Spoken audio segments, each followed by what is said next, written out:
let's talk about something I thought I would never be coming back to, and that is the potential of a 3x drivetrain. In budget cycling for years, we struggled with many things, but one of the main things was the old stamped and riveted 3x, and it was a 3x7, so a 21 speed, and that 7 wasn't a wide range, it was a 14 to 28 tooth. It was tough, I'm not gonna lie, to find budget bikes that could grow with you that were even worthy of putting upgrade parts on. That used to be a rare commodity. But then some companies started watching this channel specifically. I've had many of them tell me, we started making our bikes patterned off some of the upgrades you said you would like to see out of the box. And there were two main upgrades that I used to always go for. Number one was ditching that stamped and riveted heavy 3x and changing it to a 1x.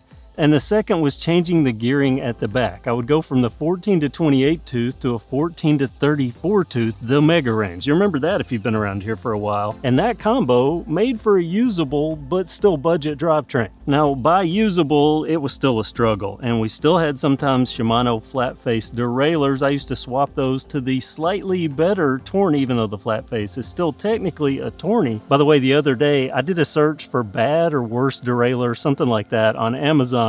And the very first derailleur that popped up was a Shimano flat face. How fitting is that? But obviously, we've grown past all that. We have usable not only drivetrains, but complete usable bikes, some of which, like this Axom Comp X, that come with a dropper post out of the box. Yeah, a dropper post on a bike you can buy right off the rack at Walmart and take to a mountain bike trail and have some fun with. We have some good bikes now. You can get a lot of bike.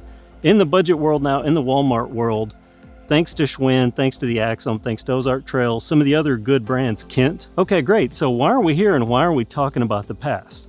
Well, because things are starting to happen in the YouTube algorithm now that budget cycling is firmly entrenched and a lot of riders have a budget bike. Because we are a niche community, the algorithm on YouTube will tend to start feeding all of us similar content.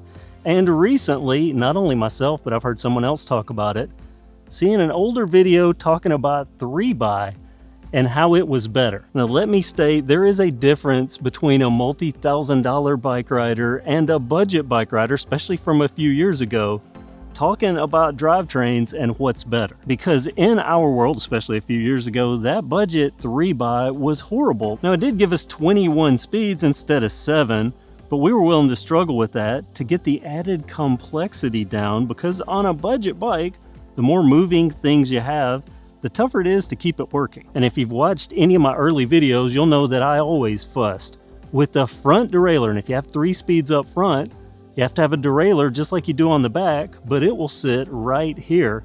And those budget ones were always finicky. And back to present day, we're talking about bikes with droppers or that are dropper ready. If we were to start bolting those old cheap 3x's up front, and even if they didn't go with the cheapest, it would still be a very budget 3x. 3x here, there would have to be a derailleur there. Well, look what's right beside that, the routing for the dropper post. But not only just down there, think about up here. There's the dropper post remote. Let's look at this other side. There's the shifter. See those levers? Now this is a right side shifter. It's the only one I could find on short notice, but just think about this. All of this in the way, that's just problems, and it's clutter, especially considering that budget shifters aren't always built to accommodate extra things being in the way. It's important enough to me that I put the video on hold that I was gonna release today, and I came out to film this. I've had multiple references to it. Some saying, hey, we could go back to 3x, it would be even better, and then we wouldn't have to worry about the large, sometimes we still get freewheels in the back with the large range. Theory is they could do cassette, but a smaller cassette, and then go with a 3x so you would still have the gear range. I say no, but also I started understanding when I saw the videos in my feed regularly saying 3x is better. Well, maybe in some situations it might be, but on budget mountain bikes, use my years of experience and just trust me here, say no. Say no to 3x, budget 3x's.